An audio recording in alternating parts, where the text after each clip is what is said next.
गुणर्णवाय विश्वोदयस्थितिलयो नियतिप्रदाय ज्ञानप्रदाय विबुधा सुखसौख्यदुःखसत्कारणाय वितताय नमो नमस्ते। नरसिंहो अखिलाज्ञानमतध्वान्तदिवाकरः जयत्यमितसज्ञानसुखशक्तिपयोनिधिः हयग्रीव हयग्रीव हयग्रीवेति यो वदेत्तस्य निस्सरते वाणी जन्नुकन्या प्रवाहवते। कलत्रं कमलायस्य पुत्रः कमलसम्भवः शिवाज्याः सेवकाः तस्मै नमो विश्वकुटुम्बिने। अशेषवाक्याड्यमलापहन्त्री नवं नवं सेल्फी तक्कोಬೇಡ್ರಿ ದೇವರ ಜೊತೆಗೆ ನೀವು ಫ್ರೆಂಡ್ಸ್ ಅಲ್ಲ।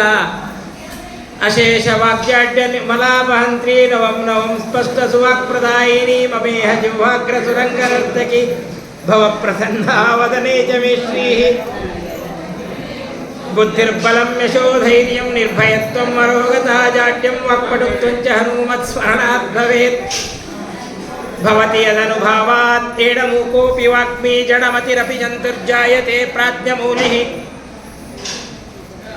सकल वचन चेतो देवता भारती सा मम वचसि निधत्तां सन्निधिं मानसे च।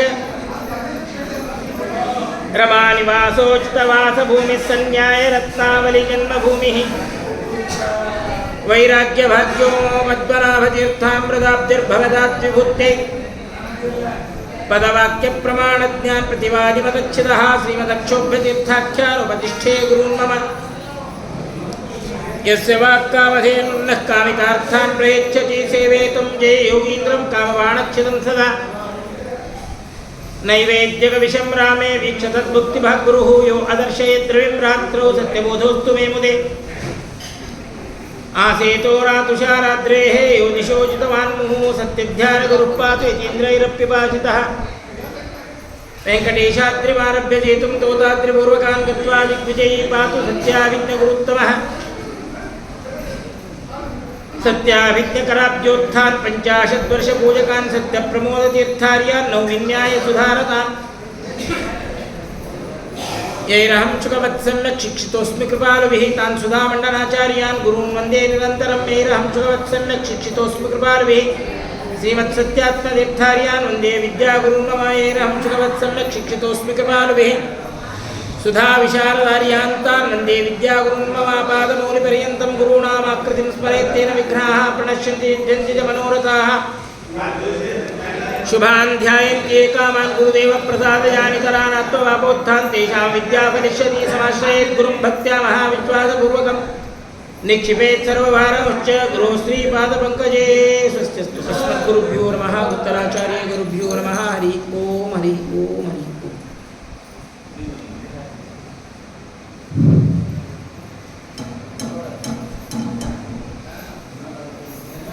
ಪರಮ ಪಾವನವಾದ ಶುಭ ದಿನ. ಜಗತ್ತಿನ ಎಲ್ಲ ವಿಧವಾದ ಜಾತಿ ಮತ ಪಂಥ ಭೇದವಿಲ್ಲದೆ ನಡೆದುಕೊಳ್ಳುವ ಏಕೈಕ ಗುರುಗಳು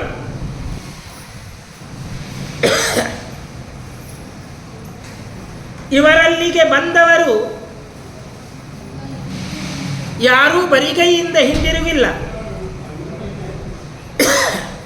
ಅವರವರಿಗೆ ಯೋಗ್ಯವಾದ ವರಗಳನ್ನು ಯೋಗ್ಯವಾದ ಕಾಲದಲ್ಲಿ ಯೋಗ್ಯ ರೀತಿಯ ಸೇವೆಯನ್ನು ತೆಗೆದುಕೊಂಡು ಕೊಟ್ಟಂತಹ ಮಹಾನುಭಾವರು ಇವತ್ತಿನ ಆರಾಧ್ಯರು.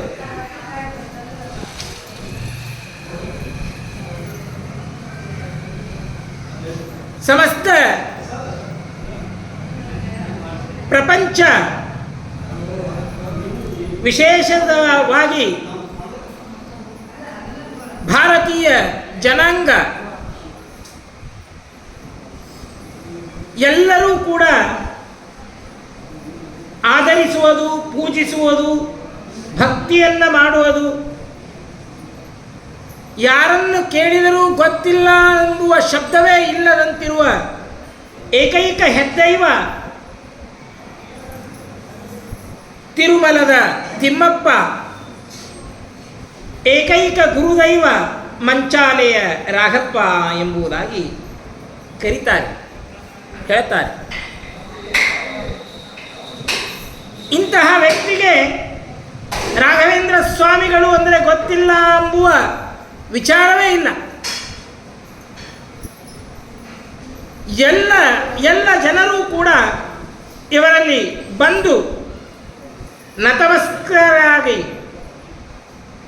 ಸೇವೆಯನ್ನು ಸಲ್ಲಿಸಿ ತಮ್ಮ ಕೈಲಾದ ಸೇವೆ, ಅವರಿಂದ ವರ ಪಡೆದವರು.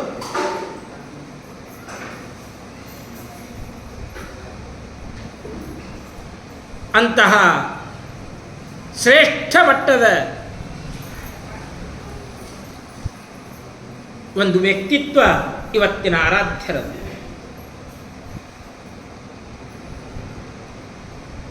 ಒಂದು ವ್ಯಕ್ತಿಯನ್ನು ಪೂಜಿಸುವವರು ಇರ್ತಾರೆ, ದ್ವೇಷಿಸುವವರು ಇರ್ತಾರೆ, ಉದಾಸೀನವೂ ಇರ್ತಾರೆ. ಅವರ ತಂಟೆ ಬೇಡಪ್ಪ ಅಂತ ಸುಮ್ಮನೆ ಇರ್ತಾರೆ. ಕೆಲವರು ದ್ವೇಷವನ್ನು ಮಾಡ್ತಾರೆ, ಕೆಲವರು ಪೂಜಿಸ್ತಾರೆ, ಕೆಲವರು ಆರಾಧಿಸ್ತಾರೆ. ಆದರೆ ಅಂತಹ ನಾವೆಲ್ಲ ಅವರನ್ನು ಅಜಾತ ಶತ್ರುಗಳು ಎಂಬುದಾಗಿ, ಶತ್ರುಗಳೇ ಇಲ್ಲದವರು ಅಂತ ಕರಿತೇವೆ. ಅಂತಹ ವ್ಯಕ್ತಿಗಳನ್ನು ಕೂಡ ದ್ವೇಷ ಮಾಡೋರು ಇರ್ತಾರೆ. ಸುಮ್ಮನೆ ಹೆಚ್ಚಿನ ಜನ ಅವರನ್ನು ಪೂಜಿಸ್ತಾರೆ ಎಂಬುವ ಅಭಿಪ್ರಾಯದಲ್ಲಿ ಅಜಾತ ಶತ್ರುಗಳು ಎಂಬುವ ಶಬ್ದವನ್ನು ಪ್ರಯೋಗ ಮಾಡ್ತೇವೆ. ಜಗತ್ತಿನಲ್ಲಿ ಅಜಾತ ಶತ್ರು ಯಾರೂ ಇಲ್ಲೇ ಇಲ್ಲ. ಆದರೆ ರಾಘವೇಂದ್ರ ಸ್ವಾಮಿಗಳ ಒಂದು ಜೀವನದ ವೈಖರಿಯನ್ನು, ಅವರ ಜೀವನ ಚರಿತ್ರೆಯನ್ನು ನಾವು ಕಂಡಾಗ ಅಂತಹ ವ್ಯಕ್ತಿಯ ಹೋಲಿಕೆ ಬೇರೊಬ್ಬರಲ್ಲಿ ಎಲ್ಲಿಯೂ ಕೂಡ ಕಾಣಲಿಕ್ಕೆ ಸಾಧ್ಯ ಇಲ್ಲ. ಏನು ಹೇಳಬೇಕು ರಾಘವೇಂದ್ರ ಸ್ವಾಮಿಗಳ ಬಗ್ಗೆ? ಯಾವುದರ ಬಗ್ಗೆ ಹೇಳಬೇಕು? ರಾಘವೇಂದ್ರ ಸ್ವಾಮಿಗಳ ಒಂದು ವಿದ್ಯೆಯ ಬಗ್ಗೆ ಹೇಳಬೇಕಾ? ಅವರ ಔದಾರ್ಯದ ಬಗ್ಗೆ ಹೇಳಬೇಕಾ? ಅವರ ಶಿಷ್ಯ ವಾತ್ಸಲ್ಯದ ಬಗ್ಗೆ ಹೇಳಬೇಕಾ? ಅವರ ಗುರು ಶುಶ್ರೂಷೆಯ ಬಗ್ಗೆ ಹೇಳಬೇಕಾ? ಅವರ ಮನೆತನದ ಬಗ್ಗೆ ಹೇಳಬೇಕಾ? ಅವರ ಬಾಲ್ಯದ ಬಗ್ಗೆ ಹೇಳಬೇಕಾ? ಅವರ ಅಧ್ಯಯನದ ಪರಿಯನ್ನು ಹೇಳಬೇಕಾ? ಅವರ ಗ್ರಂಥಗಳ ಬಗ್ಗೆ ಹೇಳಬೇಕಾ? ಅವರ ಪವಾಡಗಳ ಬಗ್ಗೆ ಹೇಳಬೇಕಾ? ಒಂದೇ ಎರಡೇ. ಆ ರಾಘವೇಂದ್ರ ಸ್ವಾಮಿಗಳ ಇಡೀ ಜೀವನವೇ ಜಗತ್ತಿಗೆ ಮಾದರಿಯಾಗಿ ತೋರುತ್ತದೆ. ಅವರ ಹುಟ್ಟಿನ ಆರಭ್ಯ, ಅವರ ವೃಂದಾವನ ಪ್ರವೇಶ ಆಗಿ 353 ವರ್ಷ ಇವತ್ತಿಗೆ ತಂದ ದಿವಸದವರೆಗಿನ ಪಯಣ ನೋಡಿ. ಒಂದು ವ್ಯಕ್ತಿಯನ್ನು ಅವನು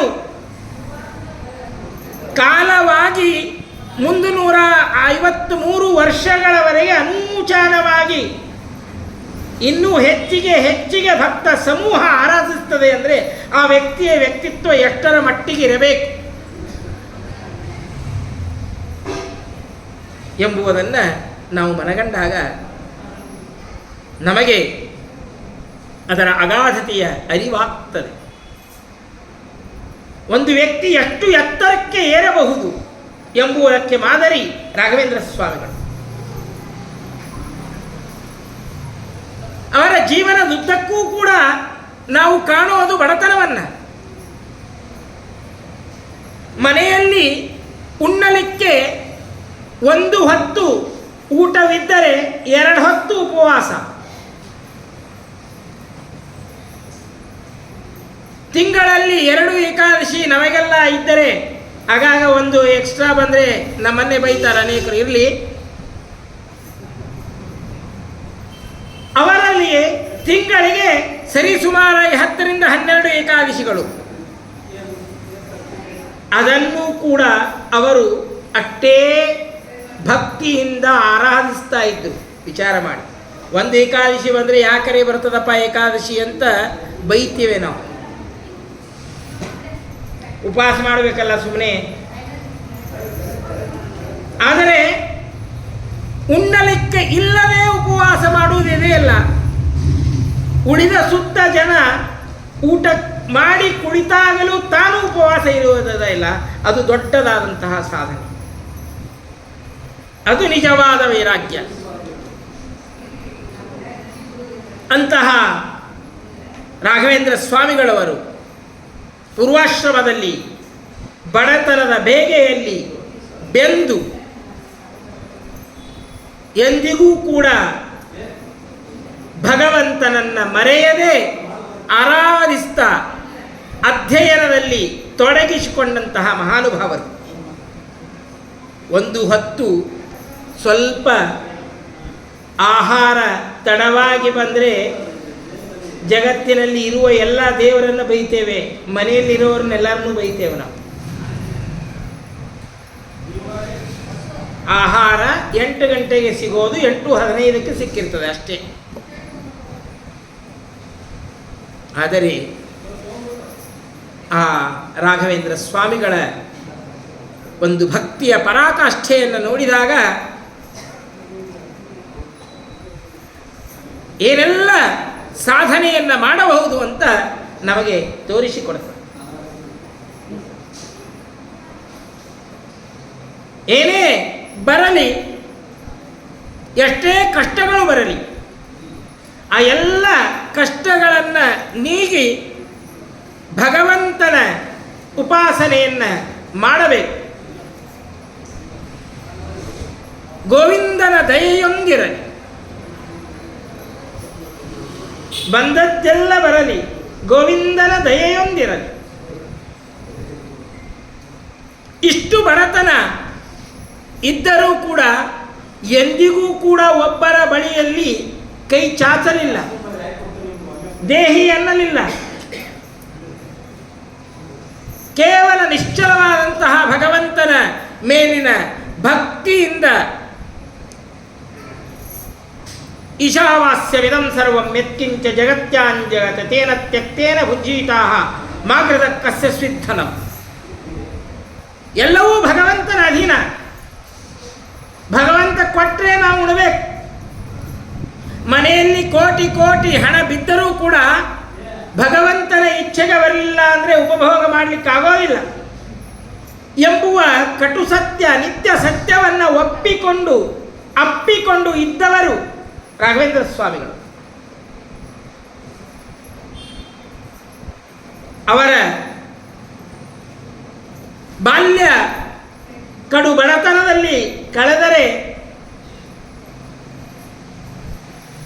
ಅಲ್ಲಿಯೇ ಅಧ್ಯಯನ, ಪ್ರಾಥಮಿಕ ವಿದ್ಯಾಭ್ಯಾಸವನ್ನು ಮಾಡಿದ್ದು ತಮ್ಮ ಅಕ್ಕನ ಗಂಡ ಲಕ್ಷ್ಮೀನಾರಾಯಣಾಚಾರ್ಯರು. ಪ್ರಾಥಮಿಕ ವಿದ್ಯಾಭ್ಯಾಸ, ಹೆಚ್ಚಿನ ಅಧ್ಯಯನವನ್ನು ಸುಧೀಂದ್ರ ತೀರ್ಥರಲ್ಲಿ ಮಾಡ್ತಾರೆ.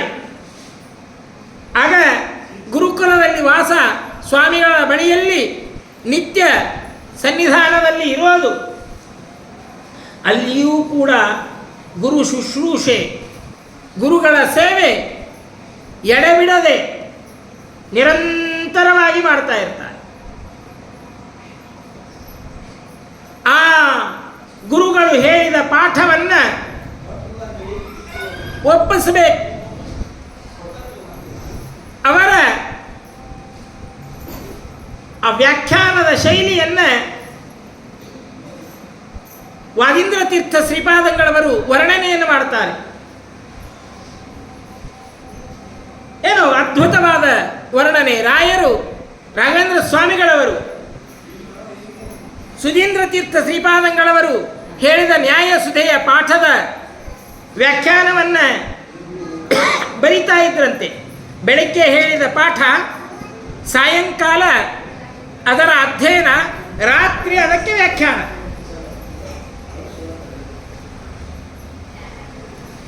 ಈ ಹಂತದ ಅವರ ಅಧ್ಯಯನದ ಪರಿಕ್ರಮ. ಯಾವ ವಿಷಯ ಇವತ್ತು ಬೆಳಗ್ಗೆ ಪಾಠವಾಗಿದೆಯೋ ಅದರ ಅಧ್ಯಯನ ಮಧ್ಯಾಹ್ನ ಸಾಯಂಕಾಲದವರೆಗೆ ಆದರೆ ಅದರ ವಿಶ್ಲೇಷಣೆಯನ್ನು ರಾತ್ರಿಯಲ್ಲಿ ಮಾಡ್ತಾ ಇರ್ತಾರೆ. ಅಂದರೆ ಆ ವಿಷಯದ ಮೇಲಿನ ಪ್ರಬುದ್ಧತೆಯನ್ನು ನಾವು ಗಮನಕ್ಕೆ ತೆಗೆದುಕೊಡ್ಬೇಕು. ಗುರುಗಳಿಂದ ಪಾಠವನ್ನೇ ನಾವು ಕೇಳ್ತೇವೆ, ಅಧ್ಯಯನವನ್ನು ಮಾಡ್ತೇವೆ, ಅದರ ವಿಶ್ಲೇಷಣೆಯನ್ನು ಮಾಡೋದು ಕಷ್ಟ ಬಹಳ. ಅದಕ್ಕಾಗಿ ಸುಭಾಷಿತಕಾರ ಅಂತಾನೆ, ಆಚಾರ್ಯಾತ್ ಪಾದಮಾದತ್ತೆ ಪಾದಂ ಶಿಷ್ಯ ಸ್ವಮೇಧಯ ಪಾದಂ ಸಬ್ರಹ್ಮಚಾರಿಭ್ಯ ಪಾದಂ ವ್ಯಾಖ್ಯಾನ ಕೌಶಲ. ಗುರುಗಳು ಹೇಳಿದ ಪಾಠ ಶಿಷ್ಯರಿಗೆ ಪೂರ್ಣವಾಗಿ ಅರ್ಥವಾಗೋದೇ ಇಲ್ಲ ಅಂತಾನೆ. ಎಷ್ಟು ಇಡೀ ಪಾಠದ 1/4 ಭಾಗ ಅಂದರೆ ಕಾಲು ಭಾಗ ಮಾತ್ರ ಗುರುಗಳಿಂದ ಕಲಿತಾನೆ. ಇನ್ನು ಕಾಲು ಭಾಗ ತಾನು ತನ್ನ ಬುದ್ಧಿಮತ್ತೆಯನ್ನು ಉಪಯೋಗಿಸಿ ಕಲಿತಾನೆ ಅಧ್ಯಯನವನ್ನು ಮಾಡಿ. ಇನ್ನು ಕಾಲ ಭಾಗ ಜೊತೆಗೂಡಿದ ಗೆಳೆಯರೊಂದಿಗೆ ಕೂಡಿಕೊಂಡು ಕಲಿತಾನೆ. ಇನ್ನು ಕಾಲ ಭಾಗ ಅವನಿಗೆ ಬರಬೇಕಾದ್ರೆ ವ್ಯಾಖ್ಯಾನ ಕೌಶಲ, ಮುಂದೆ ತಾನು ಪಾಠ ಹೇಳಿದಾಗ ಬರ್ತದಂತೆ. ಆದರೆ ರಾಘವೇಂದ್ರ ಸ್ವಾಮಿಗಳವರ ನಾವು ಜೀವನದಲ್ಲಿ ನಡೆದ ವಿಚಾರಗಳನ್ನು ನೋಡಿದಾಗ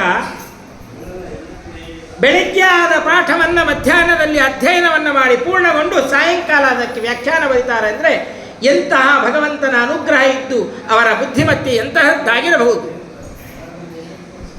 ನಿತ್ಯವೂ ಆ ಶ್ರೀಮನ್ ನ್ಯಾಯಸುಧೆಗೆ ವ್ಯಾಖ್ಯಾನವನ್ನು ಬರೀತಾರೆ. ಅದುವೇ ಪರಿಮಳ ಎಂಬುವ ಗ್ರಂಥ.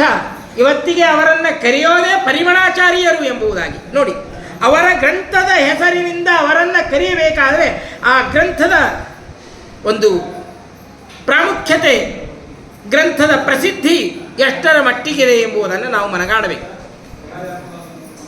ಹೇಗೆ ಇದೆ ಆ ಪರಿಮಳ ಗ್ರಂಥ ಎಂಬುದನ್ನು ವಾದೀಂದ್ರ ಸ್ವಾಮಿಗಳು ತಮ್ಮ ಗುರುಗುಣ ಸ್ತವನದಲ್ಲಿ ವರ್ಣನೆ ಮಾಡ್ತಾರೆ. ರಾಘವೇಂದ್ರ ಸ್ವಾಮಿಗಳು ಬರೆದ ಆ ಪರಿಮಳ ಗ್ರಂಥ ಹೇಗಿದೆ, ಎಷ್ಟು ಉತ್ಕೃಷ್ಟವಾಗಿದೆ ಎಂಬುವ ವಿಚಾರವನ್ನು ಕೈಗೆತ್ತಿಕೊಂಡ ಅವರು ಅಂತಾರೆ, ಈ ಪರಿಮಳ ಗ್ರಂಥ ಏನಿದೆಯಲ್ಲ ಇದು ಹಾಗೆ ಬಂದದ್ದಲ್ಲ ಅಂತಾರೆ. ಹಾಗಾದರೆ ಏನಿದು ಅಂದರೆ, ಒಂದು ದಿವಸ ಸಾಕ್ಷಾತ್ ಬ್ರಹ್ಮದೇವರ ಪತ್ನಿ ಬ್ರಹ್ಮಾಣಿ ಸರಸ್ವತೀ ದೇವಿಗೆ ಏನೋ ಮನಸ್ಸಾಯ್ತಂತೆ, ನರ್ತನವನ್ನು ಮಾಡಬೇಕು. ನರ್ತನವನ್ನು ಮಾಡಬೇಕಾದರೆ ಎಲ್ಲಿ ಮಾಡಬೇಕು? ಅದಕ್ಕೊಂದು ರಂಗಮಂಟಪ ಬೇಕಲ್ಲ, ಸ್ಟೇಜ್. ಅಲ್ಲಿ ಎಲ್ಲ ವ್ಯವಸ್ಥೆ ಸರಿಯಾಗಿರಬೇಕು. ಯಾವುದ್ಯಾವುದೋ ಸ್ಟೇಜ್ ಮೇಲೆ ಮಹಾ ಕಲಾವಿದರೆಲ್ಲ ಹಾಗೆಲ್ಲ ನೃತ್ಯ ಇತ್ಯಾದಿಗಳನ್ನು ಮಾಡೋದಿಲ್ಲ. ಹಾಡುಗಾರರ ಮೈಕ್ ಸರಿಯಾಗಿದ್ದಿದ್ದಿಲ್ಲ ಅಂದ್ರೆ ಹಾಡೋದೇ ಇಲ್ಲ, ಅವ್ರು ಸರಸಿಟ್ಟು ಹೋಗ್ಬಿಡ್ತಾರೆ. ಮೈಕ್ ಸರಿಯಾಗಿರಬೇಕು, ಸ್ಟೇಜ್ ಸರಿಯಾಗಿರಬೇಕು, ಆಡಿಯನ್ಸ್ ಇರಬೇಕು, ಆಗ ಮಾತ್ರ ಮಾಡ್ತಾರೆ. ಹಾಗೆ ಯಾವುದೋ ಅಂತಿಂತ ಈ ಕಲಾವಿದರು ಸಾಕ್ಷಾತ್ ಬ್ರಹ್ಮನ ರಾಣಿ ಸರಸ್ವತೀ ದೇವಿ ನರ್ತನವನ್ನು ಮಾಡಬೇಕು. ನರ್ತನವನ್ನು ಮಾಡಬೇಕಾದ್ರೆ ಸ್ಟೇಜ್ ಯಾವುದು ಅಂತ ಹುಡುಕ್ತಾ ಬಂದಂತೆ. ಹುಡುಕ್ತಾ ಬಂದು ನೋಡ್ತಾಳೆ ರಾಘವೇಂದ್ರ ಸ್ವಾಮಿಗಳ ನಾಲಿಗೆ ಇದೇ ದೊಡ್ಡದಾದಂತಹ ನೃತ್ಯ ಮಾಡಲಿಕ್ಕೆ ರಂಗಸ್ಥಳ ಅಂತ ಬಗೆದು ಅಲ್ಲಿ ನರ್ತನ ಮಾಡಲಿಕ್ಕೆ ನಿಂತಂತೆ ಅವಳು. ನರ್ತನವನ್ನು ಮಾಡುವವರ ಭಂಗಿಗಳು, ನರ್ತನವನ್ನು ಮಾಡುವವರ ಅಲಂಕಾರಗಳು, ಅದನ್ನೇನು ನಿಮಗೆ ಹೇಳಬೇಕಾಗಿಲ್ಲ. ಅಲಂಕಾರ ಹೇಗೆ ಮಾಡಿಕೊಳ್ಬೇಕು ಅಂತ. ಅಲಂಕಾರ ಹೇಗಿರ್ತದೆ ಅಂದರೆ, ಆ ಮುಡಿಗೆ ಮಲ್ಲಿಗೆಯ ದಂಡೆಯನ್ನು ಮುಡಿದಿರ್ತಾರೆ. ಆ ರೀತಿಯಾಗಿ ಎಲ್ಲ ಅಲಂಕಾರವನ್ನು ಮಾಡಿಕೊಂಡು ಬಂದಿದ್ದಾಳೆ ಸರಸ್ವತೀ ದೇವಿ. ರಾಘವೇಂದ್ರ ಸ್ವಾಮಿಗಳವರ ನಾಲಿಗೆ ಎಂಬ ರಂಗಸ್ಥಳದಲ್ಲಿ ನರ್ತನವನ್ನು ಮಾಡಬೇಕು. ಅದ್ಭುತವಾಗಿ ನಾಟ್ಯವನ್ನು ಮಾಡ್ತಾಳೆ. ನಾಟ್ಯವನ್ನು ಮಾಡುವಾಗ ಅವಳು ಮುಡಿದ ಮಲ್ಲಿಗೆಯ ಮಾಲೆ ಸಡಿಲುಗೊಳ್ಳುತ್ತದೆ. ಕುಣದಾಗ ಆ ಕಟ್ಟಿದ ಮಾಲೆ ಸಡಿಲುಗೊಳ್ಳುತ್ತದೆ. ಸಡಿಲುಗೊಂಡಾಗ ಆ ಹೂಗಳು ಉದುರ್ತವಂತೆ ಅವರ ನಾಲಿಗೆ ಮೇಲೆ. ನಾಲಿಗೆಯ ರಂಗಸ್ಥಳ. ಆ ಉದುರಿದ ಮಲ್ಲಿಗೆಯ ವಾಸನೆ ಏನಿದೆಯಲ್ಲ ಅದುವೇ ಪರಿಮಳ ಗ್ರಂಥ ಅಂತ ರಾಯರಿಗೆ ವರ್ಣನೆಯನ್ನು ಮಾಡ್ತಾರೆ. ಧೀರ ಶ್ರೀ ರಾಘವೇಂದ್ರ ತ್ವದ ತುಲ ರಸನ ರಂಗ ನೃತ್ಯ ಸ್ವಯಂಭೂ ಯೋಷಾಧಮ್ಮಿಲ್ಲ ಭಾರ ಶ್ಲಥ ಕುಸುಮ ತತೀಹಿ ತ್ವದ್ಗಿರ ಸಂಗಿರಾಮ. ಅಂತಹ ಪರಿಮಳ ಗ್ರಂಥ ಇದು. ಏನು ಸಾಮಾನ್ಯವಲ್ಲ. ಸರಸ್ವತೀ ದೇವಿ ಮುಡಿದ ಮಲ್ಲಿಗೆಯ ಕಂಪು ಇದರಲ್ಲಿ ತುಂಬಿದೆ. ಇನ್ನೇನು ಬೇಕ್ರಿ? ಯಾರವಳು? ಸರಸ್ವತಿ ವಾಗ್ದೇವಿ, ವಾಗಭಿಮಾನಿಯವಳು, ಮಾತಿಗೆ ಅಭಿಮಾನಿ ದೇವತೆ. ಮುಖ್ಯವಾಗಿ ಉಮಾದೇವಿ ಮೊದಲು, ಆನಂತರದಲ್ಲಿ ಸರಸ್ವತಿ ದೇವಿ, ಆನಂತರದಲ್ಲಿ ಲಕ್ಷ್ಮೀದೇವಿ. ಎಲ್ಲ ಅಭಿಮಾನಿ ದೇವತೆಗಳು. ಮಾತಿಗೆ ಸಕಲ ವಿದ್ಯಾಭಿಮಾನಿ, ಅಜನ ಪಟ್ಟದ ರಾಣಿ. ಅಂತಹ ಎಲ್ಲ ವಿದ್ಯೆಗಳಿಗೆ ಅಭಿಮಾನಿ ದೇವತೆಯಾದಂತಹ ಸರಸ್ವತಿ ದೇವಿ ನೃತ್ಯವನ್ನು ಮಾಡಿದಾಗ ಬಿದ್ದ ಮಲ್ಲಿಗೆಯ ಕಂಪು ಪರಿಮಳ ಗ್ರಂಥ. ಅಂದರೆ ಆ ಪರಿಮಳ ಗ್ರಂಥದ ಮಹಿಮೆ ಎಷ್ಟಿದೆ ನೋಡಿ ಅಂತ ವಾದೀಂದ್ರ ತೀರ್ಥ ಶ್ರೀಪಾದಂಗಳವರು ತಮ್ಮ ಗುರುಗುಣ ಸ್ತವನದಲ್ಲಿ ವರ್ಣನೆ ಮಾಡ್ತಾರೆ. ಇಂತಹ ಗ್ರಂಥವನ್ನು, ಅಪರೂಪವಾದ ಗ್ರಂಥವನ್ನು ರಚನೆ ಮಾಡಿ ಕೊಡ್ತಾ ಇದ್ದಾರೆ ರಾಘವೇಂದ್ರ ಸ್ವಾಮಿಗಳು. ಇದು ಪೂರ್ವಾಶ್ರಮದಲ್ಲಿ. ಮುಂದೆ ಅವರಿಗೆ ಆಶ್ರಮವಾಗ್ತದೆ. ನೋಡಿ ಏನು ವೈಭವ ರಾಘವೇಂದ್ರ ಸ್ವಾಮಿಗಳವರದು. ಒಂದು ಕಾಲದಲ್ಲಿ ತಮ್ಮ ಜೀವನದುದ್ದಕ್ಕೂ ಬಾಲ್ಯದಲ್ಲಿ ಕಡು ಬಡತನವನ್ನು ಅನುಭವಿಸಿದಂತಹ ಮಹಾನುಭಾವರು ಇವತ್ತು ಅವರ ಆರಾಧನೆಯ ಸಡಗರ ಸಂಭ್ರಮವನ್ನು ನೋಡಿ. ಒಂದಲ್ಲ ಎರಡಲ್ಲ, ಇಡೀ ದೇಶಾದ್ಯಂತ ಪರದೇಶಗಳಲ್ಲಿಯೂ ಸಾವಿರ ಸಾವಿರ ಭಕ್ತರು ಪಂಚಭಕ್ಷ ಪರಮಾನ್ನವನ್ನು ಊಟ ಮಾಡ್ತಾ ಇದ್ದಾರೆ. ಇದಕ್ಕೆಲ್ಲ ಏನು ಕಾರಣ? ಅಗಮ್ಯ ಮಹಿಮಾಲೋಕೆ ರಾಘವೇಂದ್ರೋ ಮಹಾಯಶ. ಇಷ್ಟೆಲ್ಲ ಮಹಿಮೆಗೆ ಕಾರಣ ಏನು? ಶ್ರೀಪೂರ್ಣ ಬೋಧ ಗುರು ತೀರ್ಥ ಪಯೋಕ್ತಿ ಪಾರಾ ಕಮಾರಿ ಮಾಕ್ಷ ವಿಷಮಾಕ್ಷ ಶಿರಸ್ಪೃಶ. ಕೇವಲ ಪರಂ ಶ್ರೀಮತ್ ಪೂರ್ಣ ಪ್ರಮತಿ ಗುರು ಕಾರುಣ್ಯ ಸರಣಿಂ ಪ್ರಪನ್ನ ಮಾನ್ಯ ಸ್ಫಟಿಕಾಗ್ತಾದರು ಹೇಳುವಂತೆ ಶ್ರೀಮದಾಚಾರ್ಯರ ಭಗವಂತನ ಸಂಪೂರ್ಣವಾದ ಅನುಗ್ರಹ, ಟೀಕಾಕೃತ್ಪಾದರ ಸಂಪೂರ್ಣವಾದ ಅನುಗ್ರಹದಿಂದ ರಾಯರು ಅವರ ಗ್ರಂಥಗಳಿಗೆ ವ್ಯಾಖ್ಯೆಯನ್ನು ಬರೆದ ಕಾರಣದಿಂದ ಎಲ್ಲ ಒಂದು ಸಂಪತ್ತನ್ನು ಪಡೆದಿದ್ದಾರೆ. ಶ್ರೀರಾಘವೇಂದ್ರ ಸಕಲ ಪ್ರದಾತ. ಅವರಲ್ಲಿ ಭಕ್ತಿಯಿಂದ ಯಾರು ನತಮಸ್ತಕರಾಗ್ತೀರೋ ಅವರೆಲ್ಲರಿಗೂ ಕೂಡ ರಾಯರು ಅನುಗ್ರಹವನ್ನು ಮಾಡ್ತಾ ಇದ್ದಾರೆ. ಎಲ್ಲ ವಿಧವಾದ ಸುಖಭೋಗಗಳನ್ನು ಕೊಡ್ತಾ ಇದ್ದಾರೆ. ಎಲ್ಲವೂ ಕೂಡ ಕಾರಣವಾಗಿದ್ದು ಕೇವಲ ಶ್ರೀಮದ್ ಆಚಾರ್ಯರ ಶಾಸ್ತ್ರದ, ಅವರು ರಚನೆ ಮಾಡಿಕೊಟ್ಟ ಶಾಸ್ತ್ರವನ್ನು ಅಧ್ಯಯನ ಮಾಡಿದ್ದು, ಟೀಕಾಕೃತ್ಪಾದರ ಗ್ರಂಥಗಳನ್ನು ಅಧ್ಯಯನ ಮಾಡಿದ್ದು, ಆ ಗ್ರಂಥಗಳ ಸೇವೆಯನ್ನು ಮಾಡಿದರ ಫಲ ಎಂಬುದಾಗಿ ಹೇಳ್ತಾರೆ. ಏನು ಎಷ್ಟು ಪುಣ್ಯ ಇದೆ. ಮಧ್ವಿಜಯಕಾರರು ಹೇಳ್ತಾ ಇದ್ದಾರೆ, ಗಂಗ ಮಂಗಲ ತರಂಗ ಭೃಂಗದ ಪ್ರಾಂತ ಶುಶ್ರಾರಿ ವೇಶ್ವ ಕೃತ್ಸಮಃ ಯದ್ಗ ತೈಕತಮ ವರ್ಣಲೇಖಕ ಸತ್ಯತೀರ್ಥ ಇಹ ಭಾಷ್ಯಮಾಲಿಕತೆ. ಶ್ರೀಮದಾಚಾರ್ಯರ ಸರ್ವಮೂಲ ಗ್ರಂಥಗಳ ಒಂದು ಅಕ್ಷರವನ್ನು ನೀವು ಏನಾದರೂ ಬರೆದದ್ದೇ ಆದರೆ ಅದಕ್ಕೇನು ಪುಣ್ಯ ಇದೆ ಅಂತ ಹೇಳ್ತಾರೆ. ಗಂಗ ಮಂಗಲ ತರಂಗ ಭೃಂಗದ ಪ್ರಾಂತ ಶುಶ್ರಾರಿ ವೈಷ್ಣಕತ್ಸಮಃ. ಗಂಗಾ ತೀರದಲ್ಲಿ ದೊಡ್ಡದಾದ ಒಂದು ಹರಿಮಂದಿರವನ್ನು, ಭಗವಂತನ ದೇವಾಲಯವನ್ನು ಕಟ್ಟಿಸಿ ಸಕಲ ಉಪಭೋಗಗಳನ್ನಿಟ್ಟು ಪೂಜೆಗೆ ವ್ಯವಸ್ಥೆ ಮಾಡಿ ಒಬ್ಬ ಬ್ರಾಹ್ಮಣನಿಗೆ ಅಲ್ಲಿ ಪೂಜೆಗೆ ಅವಕಾಶವನ್ನು ಮಾಡಿಕೊಟ್ಟು ಅವನ ಸಮಸ್ತವಾದ ಜೀವನಕ್ಕೆ ಆಧಾರಭೂತವಾಗುವಂತೆ ನೀವು ಏನಾದರೂ ವ್ಯವಸ್ಥೆಯನ್ನು ಕಲ್ಪಿಸಿದರೆ ಏನು ಪುಣ್ಯ ಬರಬೇಕೋ ಆ ಪುಣ್ಯ ಕೇವಲ ಒಂದು ಅಕ್ಷರವನ್ನು ಬರೆಯೋದರಿಂದ ಬರ್ತದೆ. ಆಚಾರ್ಯರ ಒಂದು ಗ್ರಂಥದ ಅಕ್ಷರವನ್ನು ಬರೆಯುವುದರಿಂದ, ಸರ್ವಮೂಲ ಗ್ರಂಥಗಳ ಅಕ್ಷರವನ್ನು ಬರೆಯೋದರಿಂದ ಬರ್ತದೆ. ಅಂದರೆ ಎಷ್ಟು ಆಚಾರ್ಯರ ಸರ್ವಮೂಲ ಗ್ರಂಥಗಳಿಗೆ ಎಷ್ಟು ಪ್ರಾಮುಖ್ಯತೆ ಇದೆ ವಿಚಾರ ಮಾಡಿ. ಅಂತಹ ಆಚಾರ್ಯರ ಗ್ರಂಥಗಳನ್ನು ಅಧ್ಯಯನ ಮಾಡಿ ಅವುಗಳಿಗೆ ವ್ಯಾಖ್ಯಾನವನ್ನು ಮಾಡಿದಂತಹ ರಾಘವೇಂದ್ರ ಸ್ವಾಮಿಗಳಂತಹ ಮಹಾನುಭಾವರ ಒಂದು ಮಹಿಮೆ, ಅವರ ಒಂದು ಪ್ರಾಮುಖ್ಯತೆ ಅವರಿಗೆ ಎಷ್ಟು ಪುಣ್ಯ ಬರಲಿಕ್ಕೆ ಸಾಧ್ಯ ಎಂಬುದನ್ನು ಪರಿಕಲ್ಪನೆ ಮಾಡಲಿಕ್ಕೂ ಸಾಧ್ಯ ಇಲ್ಲ. ಅಂತಹ ರಾಘವೇಂದ್ರ ಸ್ವಾಮಿಗಳವರು ಗ್ರಂಥ ಲೇಖನವನ್ನು ನಿತ್ಯವೂ ಕೂಡ ಅವರ ದಿನಚರಿ. ಬೆಳಗ್ಗೆ ಎದ್ದ ತಕ್ಷಣದಲ್ಲಿ ಮಾಡುವ ಸಕಲ ಕರ್ಮಗಳನ್ನು ಭಗವಂತನಿಗೆ ನಿವೇದನೆ ಮಾಡುವ ಪರಿ ಅವರು ತಿಳಿಸಿಕೊಡ್ತಾರೆ ತಮ್ಮ ಪ್ರಾತಃ ಸಂಕಲ್ಪ ಗದ್ಯದಲ್ಲಿ. ಏನು ಮಾಡಬೇಕು, ಸಾಮಾನ್ಯವಾದಂತಹ ಮನುಷ್ಯ ಏನು ಮಾಡಬೇಕು ಅಂತ ತಿಳಿಸಿಕೊಡ್ತಾರೆ. ಇವತ್ತು ಎದ್ದ ತಕ್ಷಣದಲ್ಲಿ ನಾನು ಏನು ಮಾಡಬೇಕು, ಇವತ್ತಿನಿಂದ ಸಾಯಂಕಾಲದ ರಾತ್ರಿ ಮಲಗುವವರೆಗೆ ಮಾಡುವ ಕರ್ಮಗಳು, ಅವುಗಳನ್ನು ಯಾವ ರೀತಿಯಾಗಿ ನಾನು ಭಗವಂತನಲ್ಲಿ ಅರ್ಪಣೆಯನ್ನು ಮಾಡಬೇಕು, ಅದುವೇ ಪ್ರಾತಃ ಸಂಕಲ್ಪ ಗದ್ಯ. ಏನು ಸಂಕಲ್ಪವನ್ನು ಮಾಡಬೇಕು, ಏನು ಸಮರ್ಪಣೆಯನ್ನು ಮಾಡಬೇಕು, ಸರ್ವ ಸಮರ್ಪಣ ಗದ್ಯ, ಎರಡನ್ನೂ ಹೇಳಿಕೊಡ್ತಾರೆ. ನಾವು ಸ್ವತಂತ್ರವಾಗಿ ಯಾವುದೇ ಕರ್ಮಾಚರಣೆಗಳನ್ನು ಮಾಡಲಿಕ್ಕೆ ಸಾಧ್ಯ ಇಲ್ಲ. ನಾನೇ ಪೂಜೆಯನ್ನು ಮಾಡ್ತೇನೆ, ನಾನು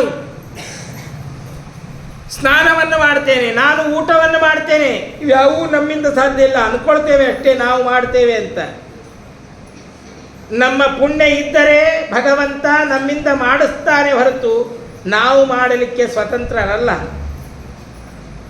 ಎಲ್ಲ ಮಾಡ್ತೇನೆ ಅಂದ್ಕೊಂಡಿರ್ತೇವೆ ಅಷ್ಟೇ.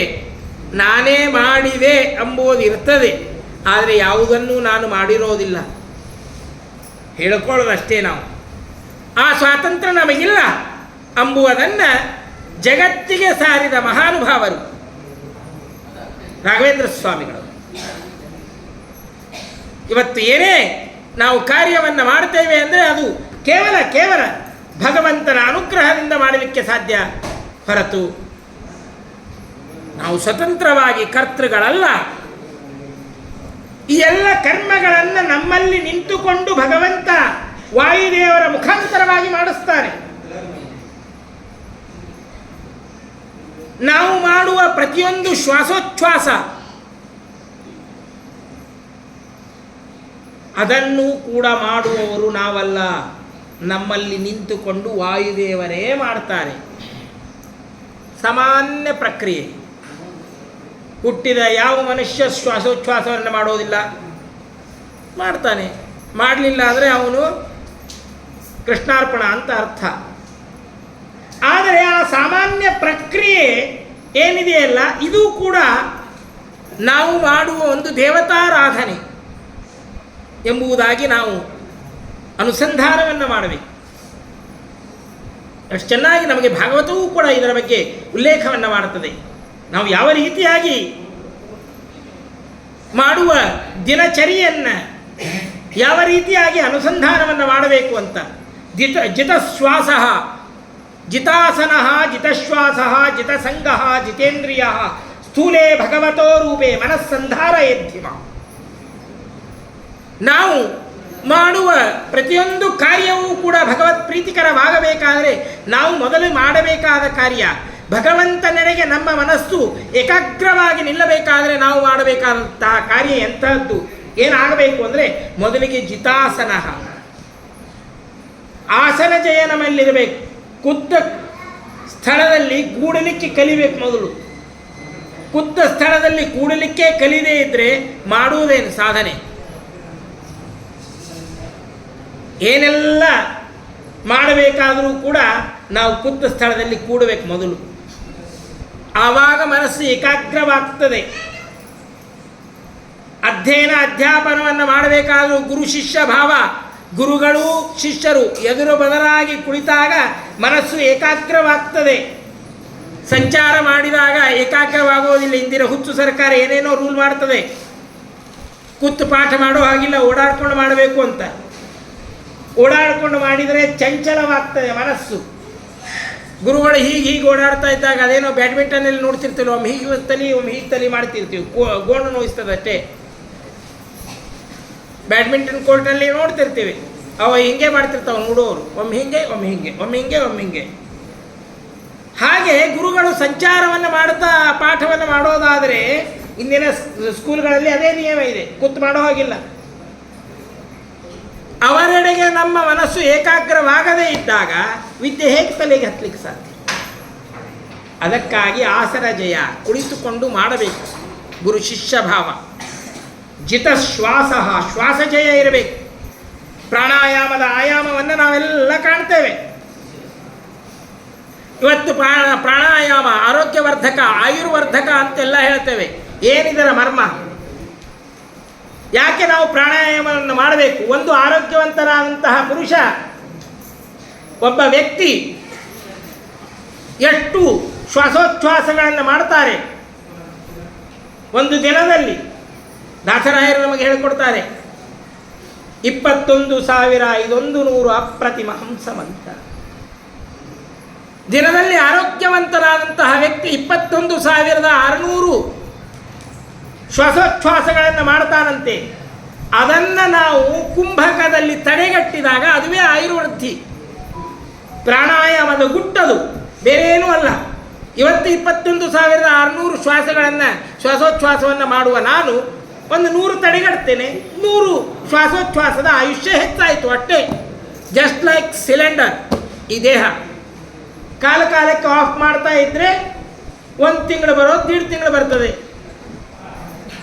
ನಿಮಗೇನು ಹೆಚ್ಚಿಗೆ ಹೇಳಬೇಕಾಗಿಲ್ಲ, ಎಲ್ಲರೂ ಸಿಲಿಂಡರ್ ಉಪಯೋಗಿಸೇ ಇರ್ತೀರಿ. ಇನ್ನೂ ಸ್ವಲ್ಪ ಶಾಣೆತನ ಉಪಯೋಗಿಸಿದರೆ 2 ತಿಂಗಳು ಬರ್ತದೆ.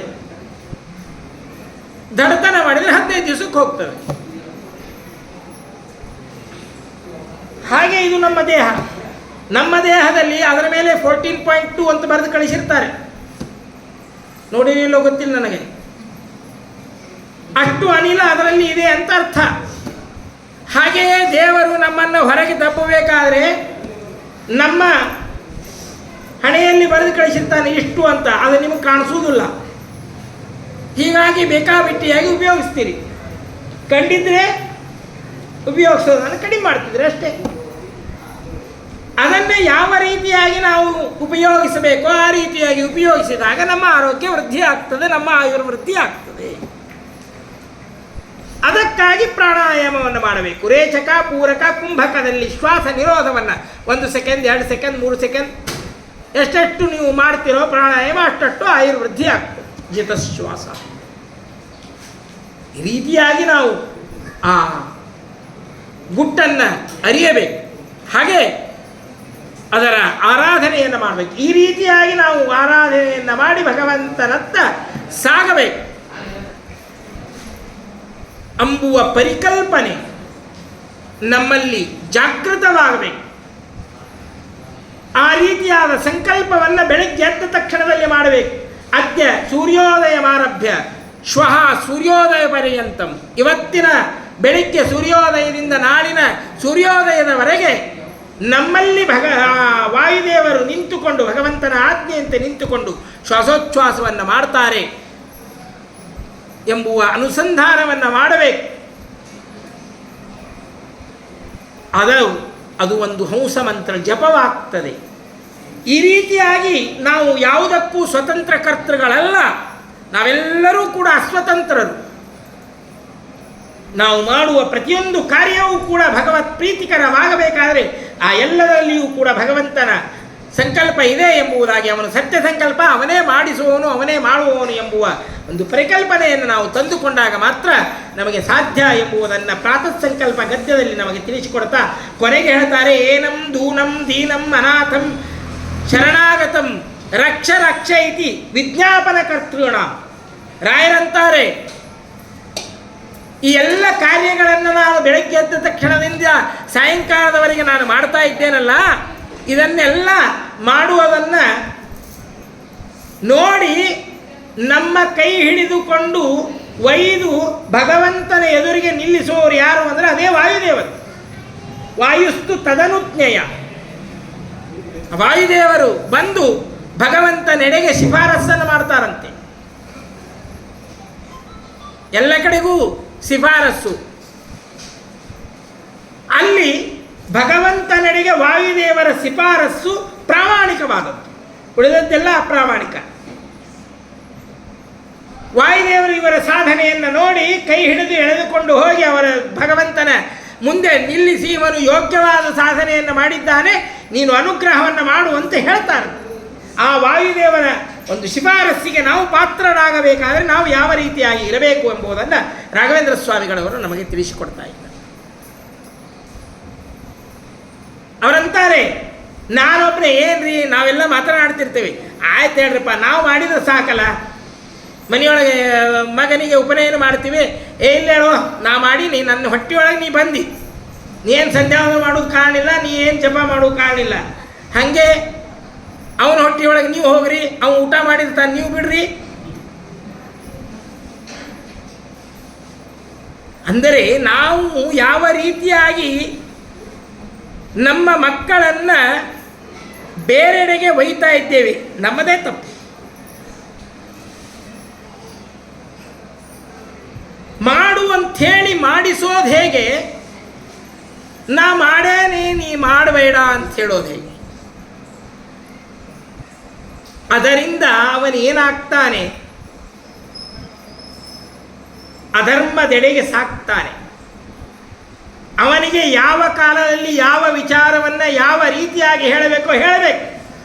ಮಕ್ಕಳನ್ನು ವಿಶ್ವಾಸಕ್ಕೆ ತೆಗೆದುಕೊಳ್ಳಬೇಕು, ಮಕ್ಕಳನ್ನು ನಮ್ಮೆಡೆಗೆ ಬರುವಂತೆ ಮಾಡಬೇಕು, ಅವರಲ್ಲಿ ಪ್ರೀತಿಯನ್ನು ತೋರಿಸ್ಬೇಕು, ಅವರಲ್ಲಿ ವಿಶ್ವಾಸವನ್ನು ತೋರಿಸ್ಬೇಕು ನಾವು.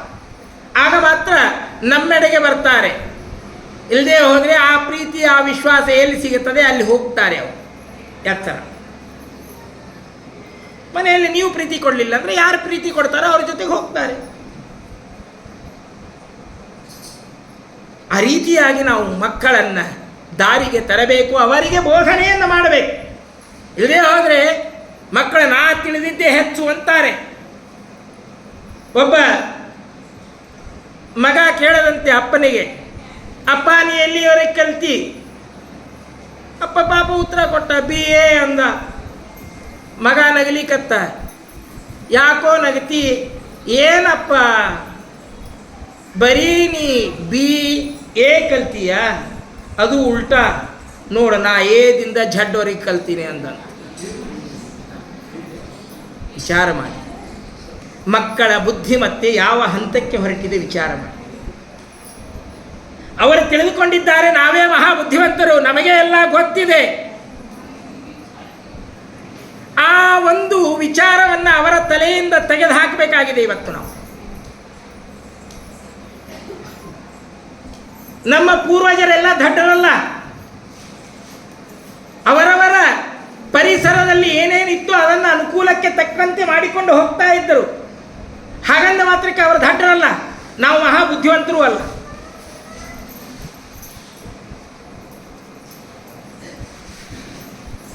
ಎಂಬುವ ಒಂದು ವಿಚಾರವನ್ನು ನಾವು ಮಕ್ಕಳಲ್ಲಿ ತುಂಬಬೇಕು. ಆಗ ಮಾತ್ರ ಅವರು ಯೋಗ್ಯವಾದ ದಾರಿಯಲ್ಲಿ ಸಾಗ್ತಾರೆ. ಹಾಗೆ ರಾಘವೇಂದ್ರ ಸ್ವಾಮಿಗಳವರಂತಾರೆ, ಈ ಮಾತನ್ನು ನೀವು ಮಾಡ್ರಿ.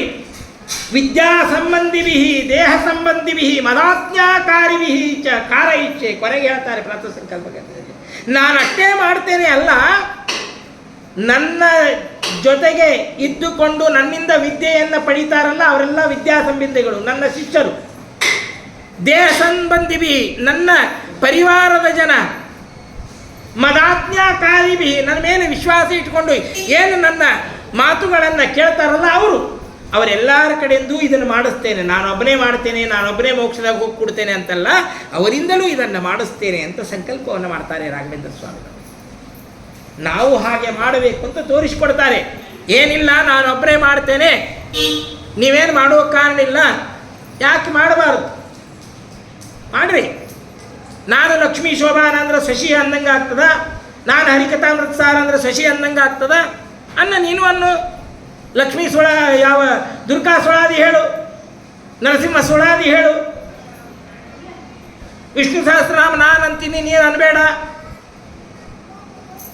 ಇವೆಲ್ಲವನ್ನು ನಾವು ಪರಿಗಣನೆಗೆ ತೆಗೆದುಕೊಂಡು ರಾಯರ ಸಂದೇಶವನ್ನು ಪಾಲಿಸಬೇಕು. ಇಂತಹ ರಾಯರ ಅದ್ಭುತವಾದಂತಹ ಅನೇಕ ಮಹಿಮೆಗಳು, ಅವರ ವಿದ್ಯಾಪಕ್ಷಪಾತ ಯಾವ ಹಂತಕ್ಕೆ ಇರುತ್ತದೆ ಎಂಬುದನ್ನು ಸಂಚಾರ ಕ್ರಮೇಣ ಹೊನ್ನಾಳಿ ಕ್ಷೇತ್ರಕ್ಕೆ ಬಂದಿದ್ದಾರಂತೆ. ಅಲ್ಲಿ ಲೇಖನಿ ಬರೆಯಬೇಕಾದರೆ, ಆ ಗ್ರಂಥವನ್ನು ಬರೆಯಬೇಕಾದ್ರೆ ಮಸಿ ಬೇಕು, ಮಡಿಯಿಂದ ಮಾಡ್ತಾ ಇರ್ತಾರೆ.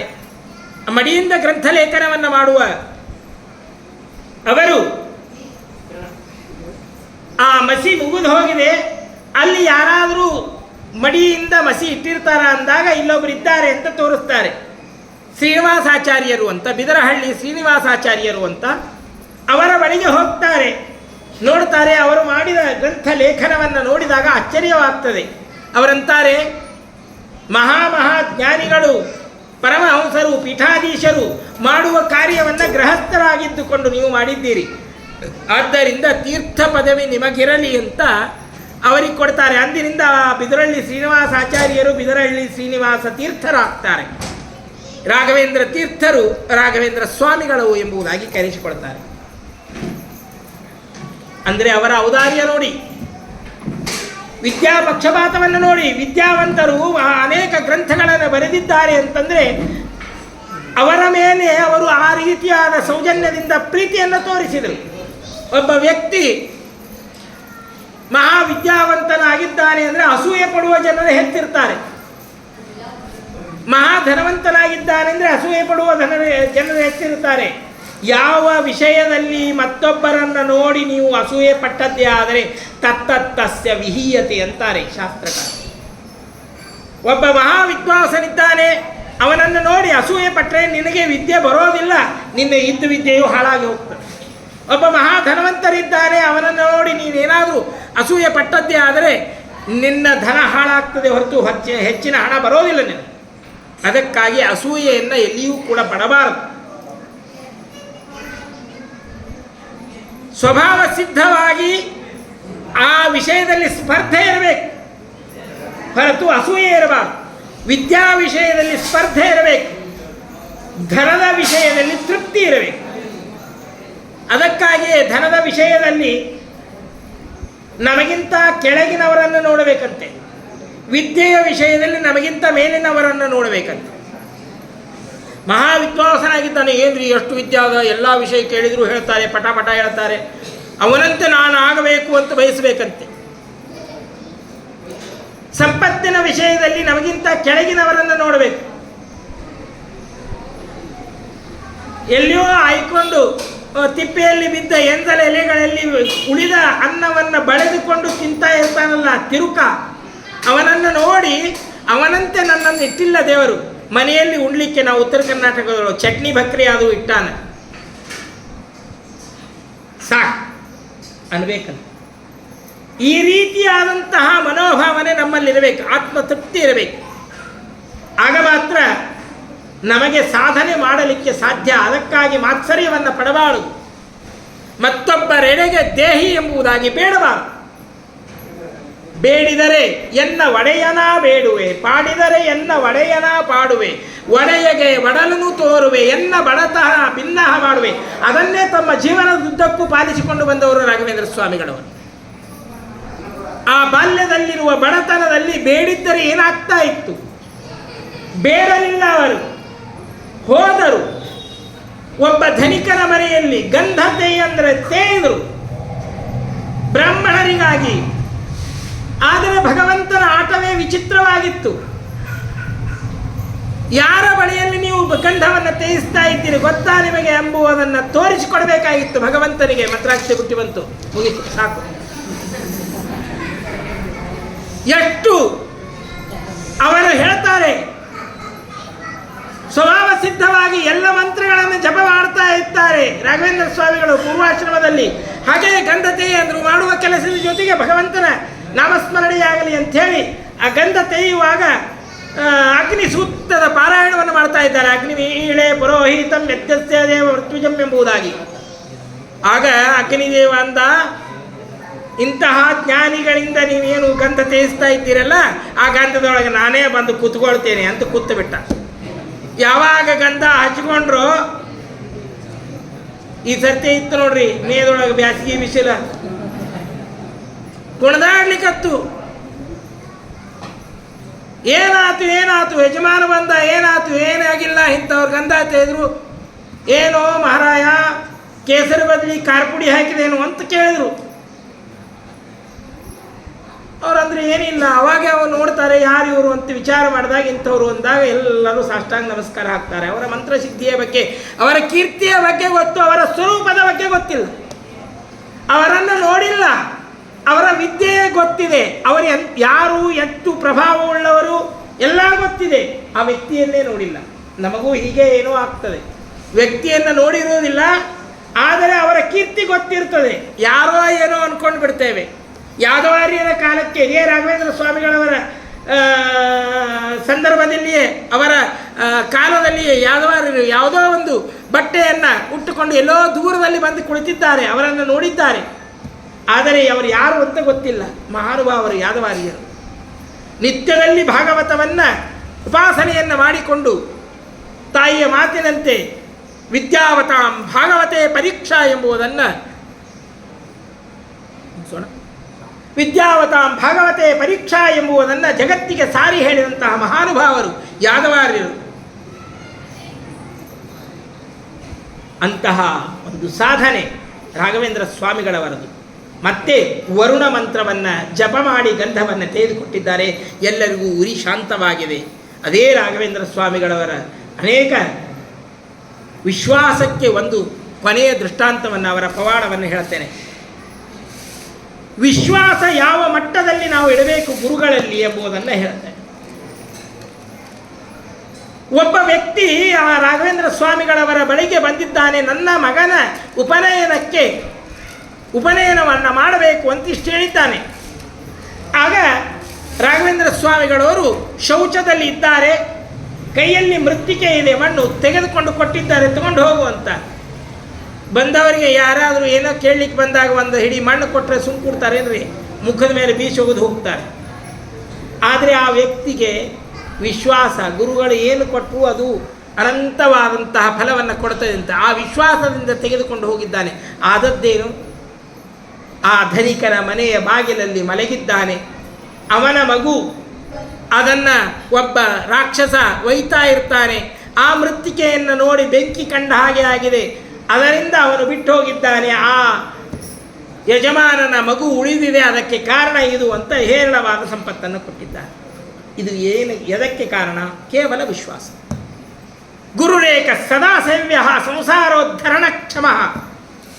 ಗುರುಗಳ ಮೇಲೆ ವಿಶ್ವಾಸವನ್ನು ನಾವು ಇಡಬೇಕು. ಆಗ ಮಾತ್ರ ನಮಗೆ ಎಲ್ಲ ವಿಧವಾದ ಸೌಕರ್ಯ. ಇವತ್ತು ನಮಗೆ ಗುರುಗಳ ಮೇಲಿನ ಭರವಸೆಗಿಂತ ಗೂಗಲ್ ಮೇಲಿನ ಭರವಸೆಯೇ ಜಾಸ್ತಿಯಾಗಿದೆ. ತಿಳಿದುಕೊಳ್ಳಿ. ಇದನ್ನೇನು ನಾನು ತಮಾಷೆಗೆ ಹೇಳ್ತಾ ಇಲ್ಲ. ಹುಟ್ಟಿದ ಮಗು ಮೊಬೈಲ್ ಕೇಳ್ತದೆ, ನಿಮ್ಮ ಕೆಲಸದ ಒತ್ತಡದಿಂದ ಅವರ ಕೈಯಲ್ಲಿ ಮೊಬೈಲ್ ಕೊಡ್ತೀರಿ ನೀವು. ನಮಗೆ ಗೊತ್ತಿರದ ವಿಷಯ ಆ ಚಿಕ್ಕ ಮಗುವಿಗೆ ಗೊತ್ತಿದೆ. ಸಲೀಸಾಗಿ ಅದನ್ನು ಓಪನ್ ಮಾಡ್ತದೆ, ನೋಡ್ಕೊಳ್ತು ಕೊಡ್ತದೆ. ನಿಮಗೆಲ್ಲ ಅನುಭವಕ್ಕೆ ಬಂದಿರಲಿಕ್ಕೆ ಸಾಧ್ಯ, ನಮಗೆ ಗೊತ್ತಿರೋದಿಲ್ಲ. ಇವತ್ತು ಅವರನ್ನು ಹೊರಗೆ, ಆ ಒಂದು ಚಟದಿಂದ ಅವರನ್ನು ಹೊರಗಿಡ್ರಿ. ನೀವು ಕೈಯಲ್ಲಿ ಪುಸ್ತಕವನ್ನು ಹಿಡೀರಿ, ಓದ್ರಿ. ಆಗ ಆ ಮಗುವು ನಿಮ್ಮನ್ನು ಅನುಸರಿಸ್ತದೆ. ಇದೊಂದು ದೊಡ್ಡದಾದ ಕಟು ಸತ್ಯ, ಇವತ್ತಿನ ಸಮಾಜದ ದೊಡ್ಡದಾದಂತಹ ಒಂದು ಪಿಡುಗು ಇದು. ಅದನ್ನು ಬಿಡ್ರಿ. ಗುರುಗಳ ಮೇಲೆ ಭರವಸೆಯನ್ನು ಇಡ್ರಿ. ಅದಕ್ಕೆ ಆ ಗುರುಗಳ ಮೇಲೆ ವಿಶ್ವಾಸವನ್ನು ಇಟ್ಟು ನೀವು ನಿಮ್ಮ ದಿನಚರಿಯನ್ನು ಪ್ರಾರಂಭ ಮಾಡಿದ್ದೇ ಆದರೆ ಗುರುಗಳೇ ನಿಮ್ಮನ್ನು ಈ ಸಂಸಾರದಿಂದ ಮುಕ್ತರನ್ನಾಗಿ ಮಾಡಲಿಕ್ಕೆ ಸಾಧ್ಯ. ಅದಕ್ಕಾಗಿ ಗುರುವಿಲ್ಲದೆ ಗುರುವಿನ ಗುಲಾಮನಾಗುವ ತನಕ ದೊರೆಯದಣ್ಣ ಮುಕುತಿ, ಮುಕುಂದ ಭಕ್ತೈ ಗುರುಭಕ್ತಿ ಜಾಯೈ ಎಂಬುದಾಗಿ ಹೇಳಿದ್ದಾರೆ. ಅಂತಹ ಗುರುಗಳಲ್ಲಿ ಅಚಲವಾದ ವಿಶ್ವಾಸದಿಂದ ಗುರುಗಳ ಸೇವೆಯನ್ನು ಮಾಡಿ, ಎಲ್ಲ ವಿಧವಾದ ಸೇವೆ. ಗುರುಗಳ ಸ್ತೋತ್ರದ ಪಾರಾಯಣ, ಹೆಣ್ಮಕ್ಕಳು ಕೂಡ ಗುರುಗಳ ಸ್ತೋತ್ರವನ್ನು ಪಾರಾಯಣ ಮಾಡಬಹುದು. ಯಾವುದ್ಯಾವುದೋ ಪಾರಾಯಣ ಮಾಡೋದಕ್ಕಿಂತ ಗುರುಗಳ ಸ್ತೋತ್ರ ಮಾಡಿ. ಅನೇಕ ನಿಷೇಧವಾದಂತಹ ಸ್ತೋತ್ರಗಳನ್ನು ಹೆಣ್ಮಕ್ಕಳು ಹೇಳ್ತೀರಿ ನೀವು. ಇಲ್ಲಿ ಒಂದೇ ಅಲ್ಲ, ಎಲ್ಲ ಕಡೆಗೂ ಕೂಡ ವೆಂಕಟೇಶ ಸ್ತೋತ್ರ ಹೇಳ್ತೀರಿ, ದಾಮೋದರ ಸ್ತೋತ್ರ ಹೇಳ್ತೀರಿ, ವಿಷ್ಣು ಸಹಸ್ರನಾಮ ಹೇಳ್ತೀರಿ, ಗಾಯತ್ರಿ ಮಂತ್ರ ಹೇಳ್ತೀರಿ. ಇವ್ಯಾವೂ ಹೇಳುವುದಲ್ಲ. ದಶಾವತಾರ ಸ್ತುತಿ ಹೇಳ್ರಿ, ರಾಘವೇಂದ್ರ ಸ್ತೋತ್ರ ಹೇಳ್ರಿ, ಜೈತಿರ ಸ್ತುತಿ ಹೇಳ್ರಿ, ರಘುತ್ತಮ ಸ್ತೋತ್ರ ಹೇಳ್ರಿ, ತಪ್ಪಲ್ಲ. ಸುಮಧ್ವರಿಜೆ ಹೇಳ್ರಿ, ತಪ್ಪಲ್ಲ. ಗಾಯತ್ರಿ ಮಂತ್ರ ಅದೇನೋ ಕ್ಯಾಸೆಟ್ ಮಾಡಿಬಿಟ್ರು ಇವರು, ಆ ಗಾಯತ್ರಿ ಮಂತ್ರಕ್ಕೆ ಇದೇ ಇಲ್ಲ. ಆ ರೀತಿಯಾಗಿ ಕೆಲವು ಸ್ತೋತ್ರ ಮಂತ್ರಗಳನ್ನು ಹೇಳಬೇಕು, ಕೆಲವನ್ನು ಹೇಳಬಾರದು ಅಂತಿದೆ. ಅದನ್ನು ವಿದ್ವಾಂಸರಿಂದ ವಿಶೇಷವಾಗಿ ತಿಳಿದುಕೊಂಡು ಅವುಗಳನ್ನು ಪಾರಾಯಣ ಮಾಡಿದರೆ ಅನಂತ ಪುಣ್ಯ ಬರ್ತದೆ. ಆ ರೀತಿಯಾಗಿ ನಾವು ಇವತ್ತಿನ ದಿವಸ ಆರಾಧ್ಯರಾದ ರಾಘವೇಂದ್ರ ಸ್ವಾಮಿಗಳವರ ಅನೇಕ ಇನ್ನೂ ಬೇಕಾದಷ್ಟಿದೆ, ಹೇಳಲಿಕ್ಕೆ ಕೊಡುತ್ತರೆ ಬೆಳಗಾಗ್ತದೆ. ಅವರ ಪವಾಡಗಳು, ಅವರ ಗ್ರಂಥ ಶೈಲಿ, ಅವರ ಶಿಷ್ಯವಾತ್ಸಲ್ಯ. ಸಮಯ ಕಡಿಮೆ ಇದೆ, ಕೊಟ್ಟ ಸಮಯದಲ್ಲಿ 5 ನಿಮಿಷ ಎಕ್ಸ್ಟ್ರಾ ತಗೊಂಡಿದ್ದೇನೆ, ಇರಲಿ. ಆ ಆಯೋಜಕರನ್ನೇ ನಾನು ಕೇಳಿಕೊಂಡು ಇವತ್ತಿನ ದಿವಸ ರಾಘವೇಂದ್ರ ಸ್ವಾಮಿಗಳು ಆರಾಧ್ಯರು. ಅಖಂಡವಾಗಿ ಗುರುಗಳಲ್ಲಿ ಭಕ್ತಿ, ಕೇವಲ ಗುರುಗಳಲ್ಲಿ ಭಕ್ತಿ, ಅದೊಂದು ಇಟ್ಕೊಂಡು ಬಿಡ್ರಿ. ಯಾವಾಗಲೂ ಕೂಡ ನೀವು ಮಾಡುವ ಮುಖ್ಯವಾದ ಜಪ ಗುರುಭ್ಯೋ ನಮಃ, ಗುರುಭ್ಯೋ ನಮಃ, ಗುರುಭ್ಯೋ ನಮಃ. ಅನೇಕ ಜ್ಞಾನಿಗಳು ಮಾಡುವ ಜಪ ಇದು. ಸತ್ಯ ಧ್ಯಾನರು, ಸತ್ಯ ಪ್ರಮೋದರು ಮಾಡುವ ಜಪ ಯಾವಾಗಲೂ ಏನೋ ಅಂತಿರ್ತಿರಲ್ಲ, ಏನು ಅಂತ ಮಹಾಸ್ವಾಮಿಗಳವರನ್ನು ಕೇಳಿದಾಗ ನಮ್ಮ ತಂದೆಯವರೇ ಕೇಳಿದ್ರು. ಅವ್ರಿಗೆ ಹೇಳಿದರು ಏನಿಲ್ಲೋ ಹೀಗೆ ಹೇಳ್ತಿದ್ರು. ಕೊನೆಗೆ ಜೋರಾಗಿ ಕೇಳಿದಾಗ ಹೇಳ್ತಾ ಇದ್ರು ಗುರುಭ್ಯೋ ನಮಃ. ಒಂದೇ ಒಂದು ಜಪ, ಅದೇ ದೊಡ್ಡ ತಾರಕ ಮಂತ್ರ. ಗುರುಗಳನ್ನು ನಾವು ಅಚಲವಾಗಿ ನಂಬಿ ಅವರಲ್ಲಿ ವಿಶ್ವಾಸವನ್ನು ತೋರಿದರೆ ನಮಗೆ ಮುಕ್ತಿ ಶತಸಿದ್ಧ. ಆ ವಿಶ್ವಾಸ, ಆ ಪ್ರೀತಿ, ಆ ಭಕ್ತಿ ಅವೆಲ್ಲವೂ ನಮ್ಮಲ್ಲಿ ಇರಲಿ ಎಂಬುದಾಗಿ ಕೇಳಿಕೊಳ್ತಾ ಇವತ್ತಿನ ಆರಾಧ್ಯರಾದಂತಹ ರಾಘವೇಂದ್ರ ಸ್ವಾಮಿಗಳವರು, ನಾವು ಭಕ್ತಿಯನ್ನು ಮಾಡುವ ವಿಧಾನ ವ್ಯತ್ಯಾಸ. ಎಲ್ಲ ಕಾಲದಲ್ಲಿ ಎಲ್ಲರೂ ಇದ್ದರು, ಭಕ್ತರು ಇದ್ದರು, ಕುಹಕೆಗಳು ಇದ್ದರು. ವಿಚಾರ ತಿಳ್ಕೊಳ್ಳಿ. ಯಾರ ಸಮಯದಲ್ಲಿ ನಾವೆಲ್ಲ ಕೇಳ್ತೇವೆ, ಸತ್ಯಬೋಧರ ಕಾಲದಲ್ಲಿ ಅವರಿಗೆ ವಿಷ ಹಾಕಿದವರು ಇದ್ದರು, ದ್ವೇಷ ಮಾಡುವವರು ಇದ್ದಾರೆ, ಭಕ್ತಿ ಮಾಡುವವರು ಇದ್ದಾರೆ. ನಾವು ಮಾಡುವ ಬಗೆ ಹೇಗೆ? ಆದರೆ ಈಗ ಅವರನ್ನು ಮಹಾ ಜ್ಞಾನಿಗಳು ಅಂತ ನಾವು ಅಂದ್ಕೊಳ್ತೇವೆ. ಹಾಗೆ ಆ ಎಲ್ಲ ಜ್ಞಾನಿಗಳು ನಮ್ಮ ಗುರುಗಳಲ್ಲಿ ಸನ್ನಿಹಿತರಾಗಿದ್ದಾರೆ ಎಂಬುವ ಒಂದು ಅನುಸಂಧಾನವನ್ನು ತಂದಾಗ ನಮ್ಮ ಗುರುಗಳಲ್ಲಿ ಅಖಂಡವಾದ ಭಕ್ತಿ ಬರಲಿಕ್ಕೆ ಸಾಧ್ಯ. ಅಂತಹ ಎಲ್ಲ ಗುರುಗಳ ಸನ್ನಿಧಾನ, ಅದರಲ್ಲಿ ನಾನೇನು ಪ್ರತ್ಯೇಕವಾಗಿ ಹೇಳಬೇಕಾಗಿಲ್ಲ. ನಮ್ಮ ಮಹಾಸ್ವಾಮಿಗಳವರು ಇವತ್ತು ಅವರನ್ನು ಎಲ್ಲರೂ ಕೂಡ ಹಾಡಿ ಹೊಗಳಿ ಕೊಂಡಾಡ್ತಾರೆ. ಒಬ್ಬರು ಅಭಿನವ ಟೀಕಾಕೃತ್ಪಾದರಂದರು, ಒಬ್ಬರು ಅಭಿನವ ರಾಘವೇಂದ್ರ ಸ್ವಾಮಿಗಳವರಂದರು, ಎಲ್ಲ ಅಂದಿದ್ದಾರೆ. ಅಂತಹ ಮಹಾ ತೇಜಸ್ಸು, ಮಹಾ ತಪಸ್ಸು ನಮ್ಮ ಸ್ವಾಮಿಗಳವರಲ್ಲಿ ಇದೆ. ಅಂತಹ ಗುರುಗಳನ್ನು ಆಶ್ರಯಣ ಮಾಡಿ ಮಧ್ವಶಾಸ್ತ್ರದಲ್ಲಿ ವಿಶೇಷವಾದ ರತಿಯನ್ನು ನಾವು ಪಡೆಯೋಣ. ಎಂದಿಗೂ ಕೂಡ ಮಧ್ವಶಾಸ್ತ್ರದಿಂದ ವಿಮುಖರಾಗದಂತೆ ನಮ್ಮನ್ನು ಕಾಪಾಡು ಎಂಬುದಾಗಿ ಭಗವಂತನಲ್ಲಿ ಕೇಳಿಕೊಳ್ತಾ, ಅನೇನ ಭಾವಿ ಯತ್ಪುಣ್ಯಂ ಅವಾಪ್ನೋತು ಗುರುರ್ಮಮ ಹರಯೇ ನಮಃ, ಹರಯೇ ನಮಃ, ಹರಯೇ ನಮಃ. ಇಂತಹ ಮಹಾ ದಿವಸ ವಿಶೇಷವಾಗಿ ನಮಗೆ ಅವಕಾಶವನ್ನು ಕೊಟ್ಟಂತಹ ಇಲ್ಲಿಯ ಎಲ್ಲ ಪದಾಧಿಕಾರಿಗಳಿಗೆ ವಿಶೇಷ ಕೃತಜ್ಞತೆಗಳನ್ನು ಸಲ್ಲಿಸುತ್ತಾ ಶ್ರೀಕೃಷ್ಣಾರ್ಪಣ. ವಿಶೇಷವಾಗಿ ನಮ್ಮ ಬಾಬು ಹುದ್ದ ನಿನ್ನೆ ಫೋನ್ ಮಾಡಿ